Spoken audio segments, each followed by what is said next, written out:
alaykum akalar, yaxshimisizlar? Madridga kelyapman, xudo xolasa. Madrid tog'larini qaranglar akalar. Madridda shu ko'chalari, shu yo'llarni qaranglar. Bir ajoyib manzara-ku, qaranglar. Xudo xolasa Madridga 200 kilometr, 17 yozilgan. Hozir ko'ramiz yana. Yaqinlashsak 200 kilometr qoluvdi oxirgi marta ko'rganimda. Hozir yaqinlashib turib yana ko'ramiz. Mana bu yerda yozib qo'yibdi. Madridga hop 185 kilometr qolibdi akalar. Madridga. Xudo xolasa Madridga ketaman. Anunda Instagramda videoga olib har xil mavzularda gapirib ketayotgandim. O'shanga bir yo'li YouTubega ham video qo'yib, Madridga kelish, ketish, qaysi davlatni yaxshi ko'rasiz deb Yevropa bo'yicha yurganimiz uchun mashina ham baqirib beryapti. Shu ko'p Yevropa davlatlarida yurganimiz uchun ko'pchilik so'raydi, qaysi davlat sizga yoqadi deydi. Menga akalar Fransiyani odamlari, axloqi, muomalalari yoqadi. Madridda, Fransiyada. Ispaniyada bo'lsa mana shu cho'llar bo'ladi-yu, mana cho'llarni qaranglar. Bunli tog'li hududlar, 17 men hozir yaqinlashtirib ko'rsataman. Ana unga savana bo'ladi-yu, savana o'rmoniga o'xshaydi akalar. Savanaga o'xshaydi. O'rmonlari o'ta ajoyib, yo'llari tekis yo'lni qaranglar.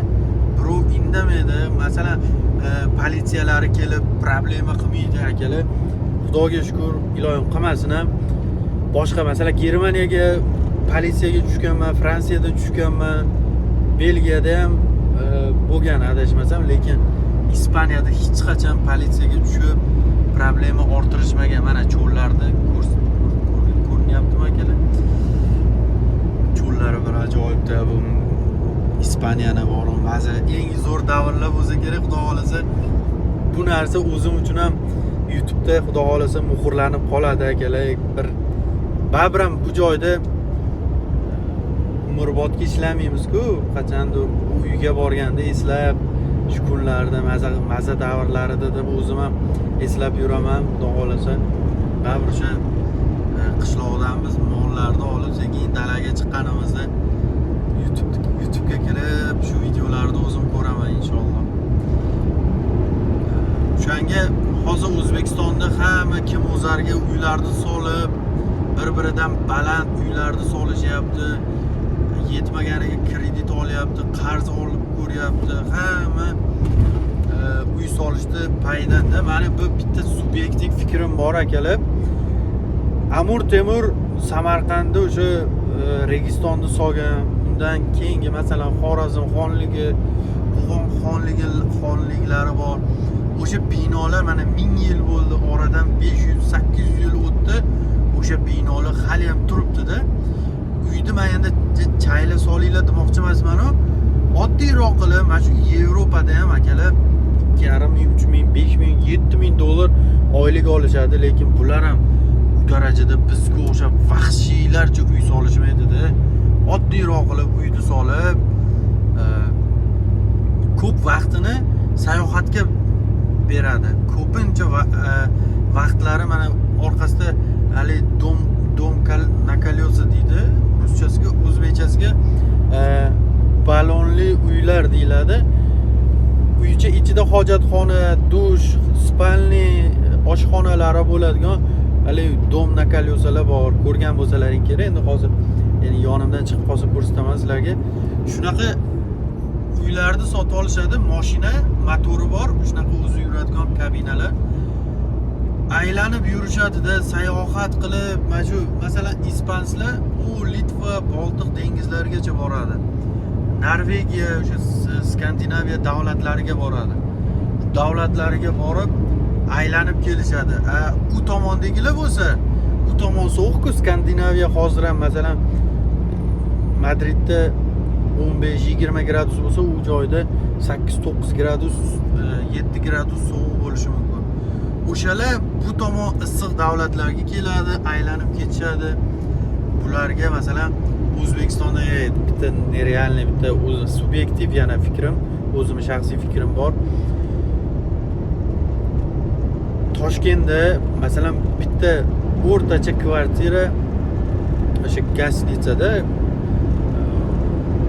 $50, $70, $100, $200 shu $50 boshlanadi-da, masalan, gastnitsalar. Bu joyda akalar $20 boshlanadi. Bu joyda $20 boshlanadi akalar. Mana mashina ham baqirib ketyapti hozir. Shu qachon videoni yoqsam mashina baqiradi, uni pastlikka tushganda baqirib boradi. Hali biz shoshilmayapmiz, xudo xolasa spokойно sizlar bilan gaplashib ketamiz. $50 boshlanadi uylar. Yevropada bo'lsa $20, $30 gastnitsalar boshlanadi akalar. Nabarot bo'lish kerak emasmidi? Sizlar O'zbekistonda aylanadigan joy yo'q. Tan olamiz, masalan, Samarqand, Buxoro yoki tam допустим Xiva aylanadigan joylar bor, lekin u darajada turistni jalb qilmaydi-yu bizda. Yaqinda eshitib qoldim, Buxoriy madrasasi yonida hojatxonani, tahoratxonani, masjidmidi adashmasam, masjidning yonida tahoratxonani pullik qilib qo'yishibdi. Tahorat olish pullik, masjidga kirish bepul. Tabiiyki, masalan, Farg'onadan yo'lga chiqqan odam Buxoroga borguncha o'sha tahorat buziladi. Samarqandga borguncha, to'yis tahorat olib Buxoriyni qabrini ziyorat qilish kerak. Tahorat qilish pullik qilib qo'yishgan akalar. Bu mantiqqa to'g'ri kelmaydi, lekin bu mantiqqa to'g'ri keladi. Einsteynni kallasi, ishoninglar, Einsteyn tirilib kelganda bunaqa narsalar Einsteynni kallasiga kelmasdi-da, hatto dohiyda, hattoki uni kallasiga kelmagan narsalar keladi biznikiga. O'shaning uchun aytmoqchiman, sizlar o'ylagan darajada O'zbekistonda masalan ziyoratgohlar bor. Yo'q, ziyoratgoh emas, oromgohlar desa bo'ladi. Hozir aytaman. Zomin, Baxmal dam oladigan dam olish maskanlari bor. Xo'p, Toshkentda tog'li zonalar bor. Oti esimdan chiqdi, o'sha tog'larga chiqib ketishadi-yu, dachalar bor. O'ta qimmat dachalar bor. Farg'onada ham bor. Qulliko'bonmi bir narsalar degan Farg'onada bor. Har bitta viloyatda dam oladigan dam olish maskanlari bor. Mashina olib borib parkovka qilsa pullik, yotoq joy o'ta qimmat, yeb ichar o'ta qimmat. Xullas, borganiga odam kapangado bo'lib qaytib keladi-da. Bir kun dam olaman deb 2 oy, 3 oylik oyligini tashab keladi. O'shaning uchun do'stlar bilan chetga chiqib aylanishlar kamayib ketdi. Oqibat kamayib ketganiga ham bitta sababi shu bo'lsa kerak. O'ta qimmatlashib ketdi. Hamma yo'q, lekin oylik $100, $150, $300 maksimal oylik. Bitta gastnitsa $300. Bir oy ishlayman, bir kun Toshkentda dam olaman. Mantiqqa to'g'riki, u gastnitsani puli shuncha. Akalar, mana shu Madridga kelsalaring, masalan, o'yin Real Madridning o'yiniga kirmoqchi bo'lsalaring, eng arzoni adashmasam €200 dan boshlanadi. €200 o'yin boshlanadi. Kimsan Real Madridning o'yini $200 dan eng arzonidan boshlayapman endi. O'zbekistonda masalan Eron bilan O'zbekiston o'yini bo'ldi. Eng arzon bilet qancha deb o'ylaysizlar akalar? Eng qimmatini aytsam sizlarga, endi qo'lda sotishdi, adashmasam, internetlarda ko'rdim. Agar internet aldamasa, $15,000 gacha bilet sotildi. $15,000 gacha. Oddiy biletlar narxi 150, 200, 300, $400 dan bo'ldi. Narx-navolar o'ta nestabil, nestandart darajada bo'lib ketgan. Bu narsani voy, mana avtobusni qaranglar akalar. Avtobusni qaranglar. Voy. Lexus'mi, Rolls Royce degan avtobusmi bu? Voy, asalligini qarasan. Bakovoy yo'q ekan. Yon oynasi yo'q. Voy. Avtobusni qaranglar. Akalar, lekin maza qildim bor. Nima demoqchi edim? Bilet narxlari nestabil akalar. Har bitta odam o'zini isloh qilsa, har bitta odam o'zini oilasini isloh qilsa, masalan, ibodatni joyida qilib, ehsonini joyida berib, zakotlarini berib yurib, hamma bitta narsani aytaman akalar, iltimos. Chiroyli estinglar, eslaringdan chiqarmanglar. Men ham eshitib qoldim. Ixtiyor aka, bitta tarixchi aka bor. Tarixchi Ixtiyor akadan eshitib qoldim. SSR davrida hamma g'azab bo'lgan. Hozirgi endi O'zbekiston desa bo'lmaydi, lekin SSR paytida g'azabda odamlar недовольный bo'lgan. Amerikada o'zimiz taniydigan boksyor bor. Muhammad Ali degan boksyor bor. O'sha paytda Rossiyada kamarini himoya qilish uchun Rossiyadagi bitta boksyor bilan urush kerak bo'lgan.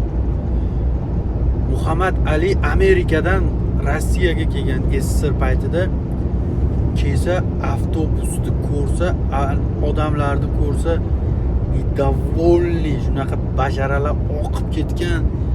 Shunaqangi anu atmosferani ko'rib, bu Rossiyani odamlarini ertaga o'lgani olib ketadigan odamga o'xshab buncha bular xafa deganda o'sha Muhammad Ali odam, men bunaqa davlat ko'rmaganman degan. SSR paytini aytyapman. Endi bu odamlar xuddiki haligi ustiga bomba tushgan odamga o'xshab buncha bular hayotdan xafa. Nimaga birorta odamni kulganini ko'rmayapman men degan. Gapida jon bo'lgan aka. Akalar Muhammad Alini gapida jon bo'lgan.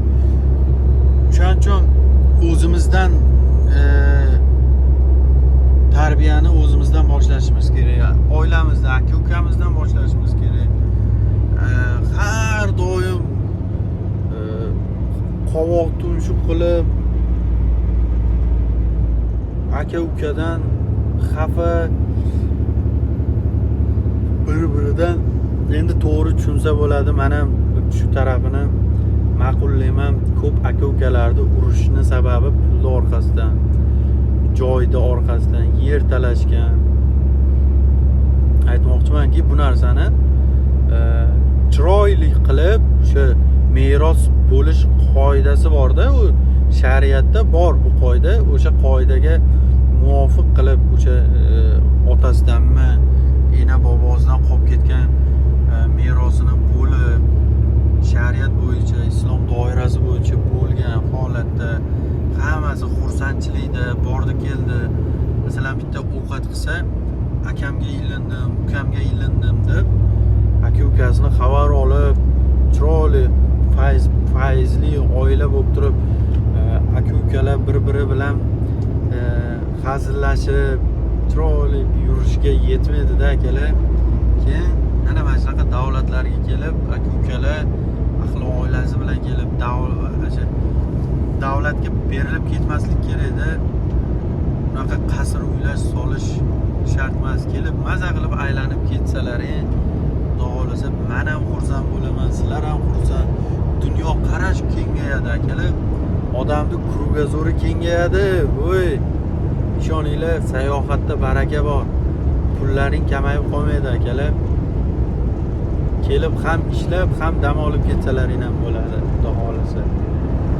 Kelinglar akalar, tavsiya beraman. Har bitta musulmon birodarimizga men maslahat beraman. Mashina shunaqa baqiryapti. Gaplarim bo'linib ketyapti, ovozim pasayib qoldi shekilli. Madrid mana yozib qo'ydi. Akalar, o'zlaringizni ehtiyot qilinglar, iloji bo'lsa like bosib, kommentariy yozib qo'yinglar akalar. Men u narsaga qiziqib, xudo xolasa tez videolar chiqarib turaman. Olib ketayotgan mashinalarimni ham obzor qilaman.